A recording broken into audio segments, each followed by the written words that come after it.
The sky had peeled back its stars to watch her walk. Barefoot, blistered and bone-tired, she moved through the bone-dry prairie as if carried by some ghost too stubborn to let her fall. The soles of her feet had long surrendered to the thorns and grit, but she pressed on, each step a silent prayer whispered into the dust. Her skirt was ragged, the color of old blood and wild sage. Her hands clutched a canvas satchel like it held the last piece of herself still worth saving. And maybe it did. She hadn't spoken in days.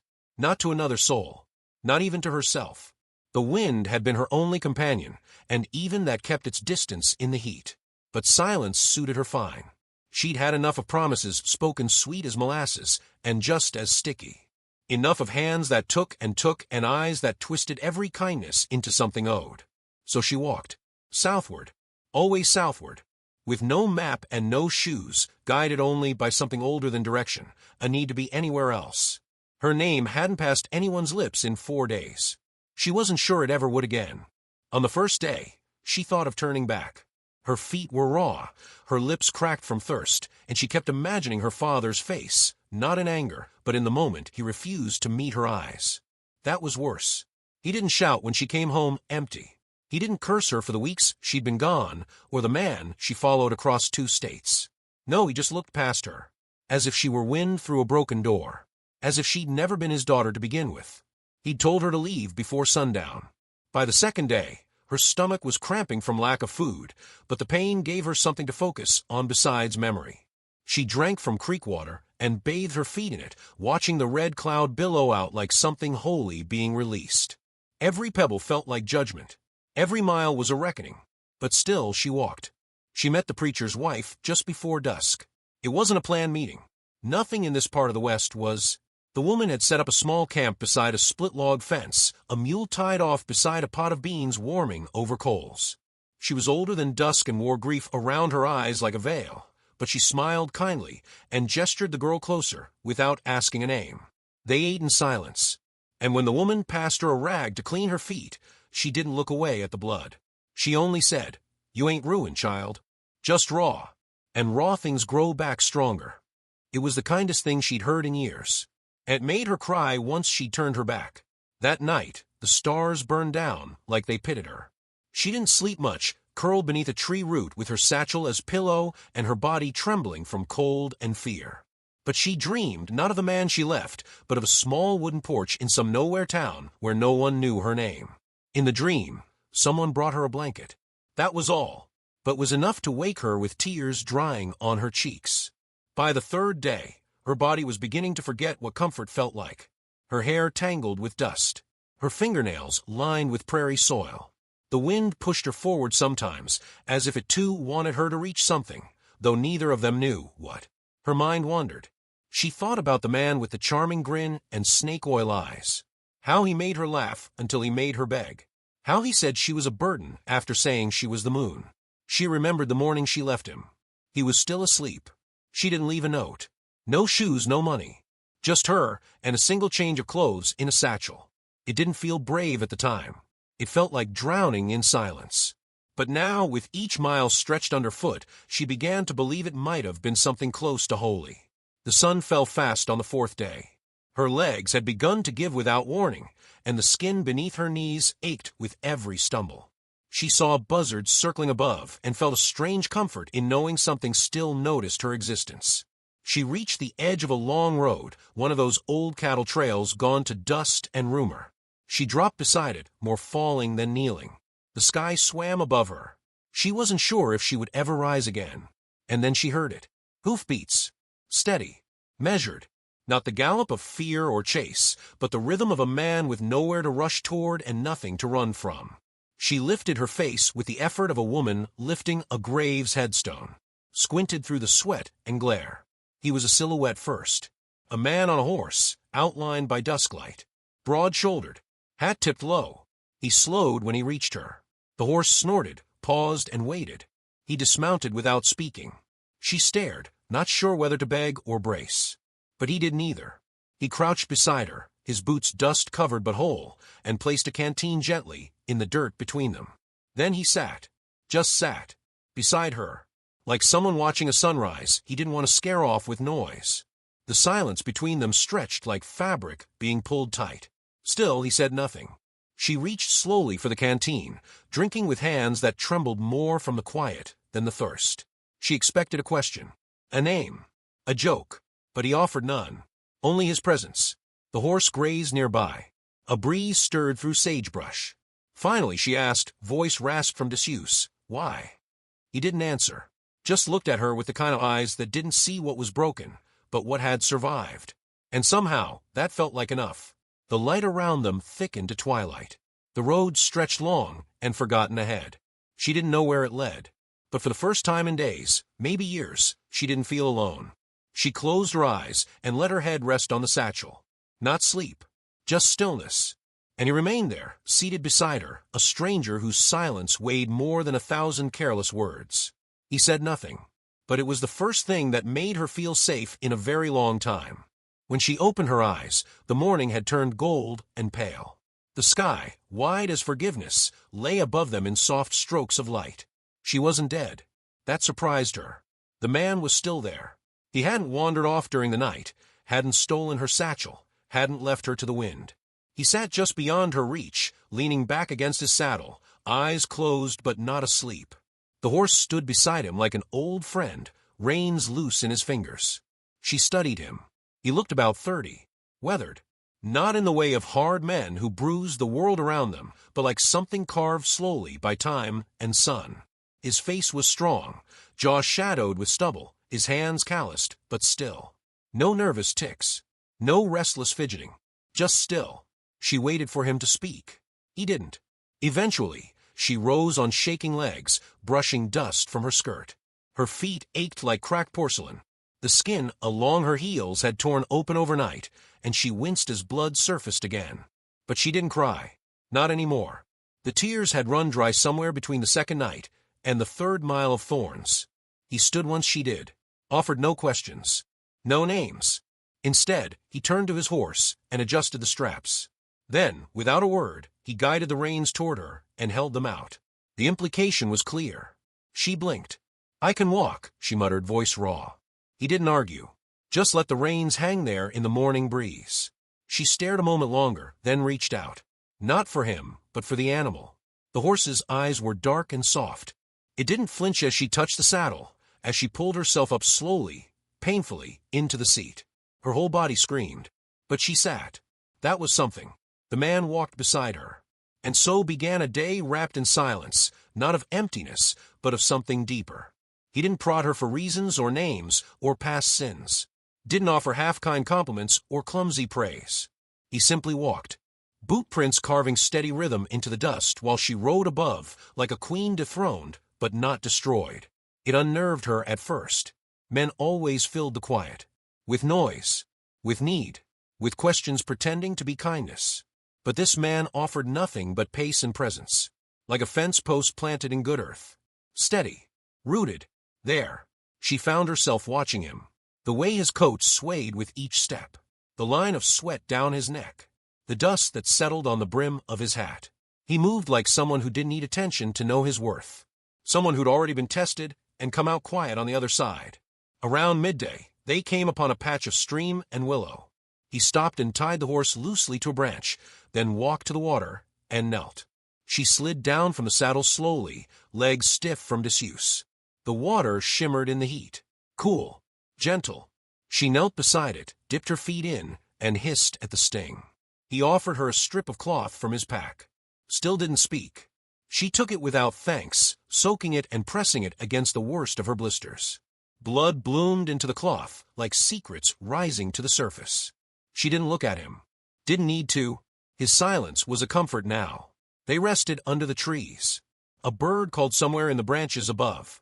She let her eyes close, just for a moment, and listened to the sound of breathing that wasn't hers. When she opened them again, he was fixing the saddle straps. That evening, they stopped in a Dust Bowl town made of warped planks and rusted signs. There was an inn, if you could call it that. A shack with 3 rooms and a crooked porch. The woman who ran it had wide hips and sharp eyes, her gray hair pulled back with twine. She looked the girl up and down. "You got coin?" The girl shook her head. The innkeeper raised a brow, then looked at the man. He reached into his coat and dropped 2 silver pieces into the woman's palm without a word. The innkeeper examined them, then nodded. Room's at the end. Water's cold, sheets are clean. I don't ask questions. The girl blinked. Why did you? But the man was already walking back toward the stable. She wanted to call after him. To say something. Anything. But no words came. Inside the room, she found a basin and a cracked mirror. She stared at her reflection for the first time in days. She looked like a ghost of herself. Hollow cheeks. Eyes too large. Hair wild and thick with dust. She washed, wincing as cold water hit sunburned skin. Scrubbed until she could see the pale of her own hands again. She slept deeply that night, wrapped in the scent of old wood and clean linen. For the first time in what felt like years, she wasn't afraid of waking. In the morning, she found him outside, saddling the horse again. She stepped onto the porch, bare feet tucked into boots left outside her door. She didn't recognize them. They weren't hers. They were his. Made for work, not fashion. Worn but sturdy. She looked at him, brow furrowed. These are yours. He nodded once. They'll carry you better than bleeding feet. She opened her mouth, closed it, slipped the boots on. They fit. They left the town behind with a trail of hoofprints and silence between them once more. But something had shifted. Later that afternoon, they sat beside another fire, the plains around them stretching into 1,000 miles of golden hush. The wind stirred the grass gently. She finally spoke. I followed a man out of my father's house. Left everything for him. Thought he'd make me whole. He didn't interrupt. She went on, the words coming low and cracked like dry wood. He turned mean. Real quick. Smiled one day. Slapped me the next. And when he was done taking everything, he left. She looked into the flames. I walked back home. Hoping he'd say something. Anything. Silence. He told me to leave before sundown. The man shifted slightly, his hands resting on his knees. You walked 4 days, he asked. She nodded. With nothing. He didn't offer pity. Didn't say I'm sorry. Instead, he reached into his coat and pulled out a strip of jerky, handed it over without a word. It was a small gesture, but it landed like a benediction. She ate slowly. When the fire died down to coals, she curled near it. This time not from exhaustion, but choice. He didn't touch her. Didn't move closer. But she felt safer than she had in years. She watched him through half-lidded eyes, studying the curve of his shoulders in the dark. He hadn't asked for her story, hadn't bargained for it, hadn't promised anything in return. He just listened. That night, under a silver-drenched sky, she whispered to the wind, he sees me. And somehow, that was more dangerous than anything else. Because being seen, truly seen, meant being known. And she wasn't sure yet if she was ready for that. But the road was still long. And she had new boots, and a stranger who said nothing, but stayed. They reached the town by mid-morning on the 6th day, just as the sky turned the color of rust and the wind began whispering of storms. It wasn't much of a place, just a knot of buildings stitched together by time and necessity. A saloon leaning slightly westward, a livery that smelled of smoke and manure, and a general store with windows clouded by dust and old regret. He slowed the horse near the center road, motioned gently for her to dismount. She did, boots touching earth with a new kind of steadiness. The pain in her feet was a memory now, softened by stitched leather and shared silence.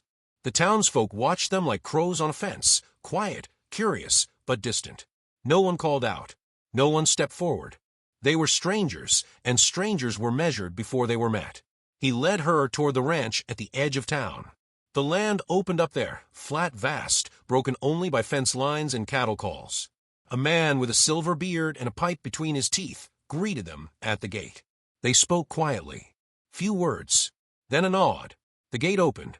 It was there they stayed. He worked the land just as he always had, steady, silent, competent. She found herself helping in the cookhouse, washing clothes, learning the rhythm of the ranch as if it were a language she'd always known but never spoken aloud. The women took to her cautiously at first, but work softened suspicion. She didn't complain, didn't gossip, just did what needed doing. The days unfolded like long, sunlit pages, each one pressed flat and simple, heavy with sweat and quiet. But there was something else growing in the spaces between. She began to notice his hands. Not just the roughness of them, but the care. The way he moved them when fixing a fence rail or calming a skittish colt. Hands that had held pain, probably, but never passed it along. And she noticed how he looked at her. Not like a man trying to figure out what she could offer, but like someone trying to remember the last time he saw something bloom in the wild. One evening, as they sat on the low wall beside the barn, she asked what he saw in the stars. He didn't answer right away. Just stared up, jaw tilted, mouth quiet. "Nothing I can name," he said finally. "But they remind me it's not just dust and fences out here." She smiled. The first real one in weeks. The ranch became a kind of pause in her life. Not an ending, not yet, but a middle that stretched out in golden hours and cool evenings. The boy who helped water the horses started bringing her wildflowers, dandelions mostly, and whatever else he could find. She tucked them into her apron like treasures. Sometimes she forgot the man from before, the one who left her with bruises and broken promises. And sometimes she didn't. But his voice grew quieter in her mind, replaced by the sounds of cattle and wind and the scrape of boots on dry earth. Then one afternoon, the past came walking straight through the front door of the general store. She was there for flour, nothing more. A simple errand. But as she stepped inside, the door creaked behind her, and the voice that followed was oil slick and sharp. "Well, Hellfire, didn't expect to see you standing upright." She froze. The man who had once taken her away from everything, he stood in the doorway, eyes bleary with drink, mouth already curling into a smirk. He wore the same hat, the same swagger, but something in him had sagged. The weight of failure, maybe? Or the stink of too many cheap bottles. He stepped closer. "What's a girl like you doing this far south? Thought you'd crawl home after I left you." She didn't answer. The store clerk stiffened behind the counter, glancing between them with a frown. The man leaned in. "Still quiet, huh? That's what I always liked. Quiet. Easy." She opened her mouth, but no sound came. Her hands shook against the flour sack. Then a boot stepped behind her. He had arrived. The quiet man. He didn't push. Didn't shout. Just stood beside her, broad and calm, like a door shutting on a storm. The drunk's smirk faltered. "You with him now?" Silence. The quiet man didn't answer. Just stood, his shadow stretching longer than the drunk could stand. Eventually the man scoffed. "You always did like strays," he muttered, then stumbled back through the door and into the dust. She didn't speak. Not until they were halfway back to the ranch. Not until the sound of the world returned. "I thought I'd fall apart," she said, "but I didn't." He looked over. "That's 'cause you already did. And you built yourself back different." Her throat tightened. She looked down at her hands, dirt-lined and strong. That night the women made stew. The boy brought another wildflower. She sat on the porch with her knees pulled close, watching the sky shift colors again. He joined her after a while, sitting at a careful distance. She turned to him. "I need to tell you everything." "You don't have to." "I know. That's why I can." And so she did. She spoke until the moon rose high, until her voice cracked under the weight of memory. She told him about the first time she thought she was in love. About the night her father turned his face away. About the silence between towns and the ache in her feet. About how she didn't know if she wanted to be saved or just seen. He didn't interrupt. When she finished, the porch was silver-lit and still. He said nothing for a long time. "Then, you kept walking." She nodded. "That's what matters." They sat like that until the wind turned cool, until the world seemed small enough to hold. In the following days, she found herself humming. Not for anyone. Not for show. Just quiet melodies, old songs she hadn't remembered she knew. The boy listened. The women smiled more. And he watched from across the fields, from fence lines, from the far side of morning. Always there. Never pressing. She began to think she might stay. That maybe a person didn't need to go looking for a better life once they found a place where breathing didn't hurt. But something inside her held back still. One evening, he left something on her cot, wrapped in cloth. She opened it slowly. A pair of boots, newer than the ones he'd given her before. Sturdy, dark leather, hand-stitched. She ran her fingers along the seams, heart knocking against her ribs like it wanted out. Later that night, she found him near the barn, adjusting the saddle cinch. "You made these." He nodded. "Why?" He shrugged, then met her gaze. "So you can walk wherever you choose. Not just where the road lets you." She didn't answer. Didn't know how to. But she stepped closer. He didn't move. They stood like that, close enough to feel the warmth between them, far enough that the air could still pass through. "I don't know what this is," she said. "Between us. It doesn't have to be anything yet," he said. "It can just be." The moonlight bent around them. She looked away, breath caught somewhere between fear and flight. "I'm still not sure I belong here." "You do," he said. The words weren't loud. They didn't need to be. "I see it every time you laugh with that boy. Every time you wipe your hands on your apron like it's always been yours." She smiled despite herself. And something inside her, something tight and closed, cracked. Not enough to spill. Just enough to soften. She turned then, walking back to her room, new boots in hand. She didn't look back. But he stayed there, leaning against the post, watching the stars in silence. Neither of them said good night. But both of them knew it was. The days began to lengthen. Morning light stretched softer, and the wind carried a warmth that smelled of coming rain and turned soil. Spring had crept up on the ranch without warning, like Grace does, quietly, without asking permission. She found herself waking before the rooster now, before the children stirred or the cook fire hissed. There was a calm to those first moments, just her breath, and the hush of a land still half asleep. The quiet man had built her a space behind the barn, where wild mint grew and the creek curled like a sleeping dog. She sat there most mornings, boots tucked beneath her, the same boots he'd made with careful hands. She had started to sing again. Not loudly, not for show, just under her breath, while folding laundry or grinding corn. Soft little melodies that had once belonged to her mother now passed like a heartbeat through her lips. The boy who'd once brought her dandelions followed her everywhere now, mimicking her every step, asking questions with his eyes. He reminded her of something fragile and bright, a thing worth protecting. She was becoming something she never expected, steady. The townspeople no longer looked at her with suspicion. They had stopped seeing a woman broken by a man and started seeing a woman made whole by herself. She wasn't loud about it, didn't tell her story, didn't have to. It lived in the way she moved now, with purpose, with care, with the kind of strength that doesn't beg to be noticed. One morning, the ranch owner approached her with a proposition. "There's a cabin up on the North Ridge," he said, eyes shaded under a brim older than sin. "Used to belong to my sister before she passed. Needs fixin'. Needs life." She blinked. "I want you to have it," he added. "Not for free, but for yours. Earn it. Make it your own." It was the kind of offer that didn't come to women like her. Not in that world. Not with her past. She swallowed hard, blinking at the horizon like it might vanish if she stared too long. But didn't vanish. It stayed. Wide open. The man, the quiet one, stood a ways off by the corral, watching a skittish mare learn to trust a halter. He hadn't looked over. He didn't need to. She knew he'd heard every word. That evening, she stood at the edge of the ridge with him. The land stretched below in waves of gold and sage. The cabin was little more than 4 walls and a crooked roof, but to her, it was the first place that didn't feel borrowed. "You gonna take it?" he asked. She nodded. "I think it's time I stopped waiting for permission to live." He smiled then. Not wide, not showy. Just enough to lift the corners of his mouth. Enough to say he understood. "I'll help you fix it," he said. She turned to him. "I want to do it myself." He nodded again. No offense taken. No wounded pride. Just quiet agreement. A few days later, the sky turned mean. It started with the smell. Dry and sharp. The kind of scent that pulls animals low to the ground and makes old women close shutters. By mid-afternoon, the wind had changed direction. The air thickened. And someone shouted from the south field, "Smoke. Wildfire." It moved fast.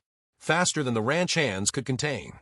Driven by wind and fed by dry brush, it crept like a living thing, devouring fence lines and pastures. Horses screamed. Cattle scattered. She didn't panic. While others ran, she moved toward the cookhouse, gathering the children. Barked orders like she'd been born to it. Sent the boy with the wildflowers up to the ridge with the rest of the young ones. Then she turned, skirts soaked with sweat, and looked for him. The quiet man was in the east paddock, untying the last of the colts. His shirt clung to his back, smoke curling around him. Their eyes met across the distance. He nodded once. She nodded back. It was all they needed. She gathered water, blankets, supplies. Not for herself. For the ones who couldn't. She wrapped a baby to a mother's back. Helped a ranch hand find his missing dog. All while the sky rained ash and the earth breathed fire. Hours passed. Maybe more. until the smoke began to lift, until the fire found nothing more to burn. When it was over, the land smoldered like a battlefield, but the ranch still stood, barely, and she, soot-streaked, blistered, trembling, stood in the middle of it all like a monument carved from ash. He found her near the water trough, face buried in her arms. "Didn't think I'd see you again," she said, not looking up. "I said I'd stay. You didn't have to." "I know." They sat side by side, not touching, not speaking for a long while, just breathing. Then finally, "I thought I was weak," she said. "You're the strongest person I've ever met," he replied.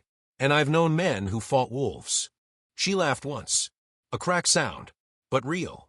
"I'm not sure what this is," she said again, the same way she had weeks ago. "Between us." "Then let it be what it is," he said.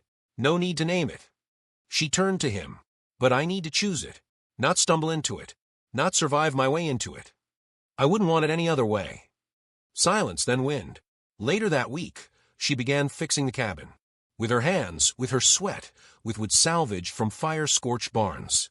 He helped when asked. Only then.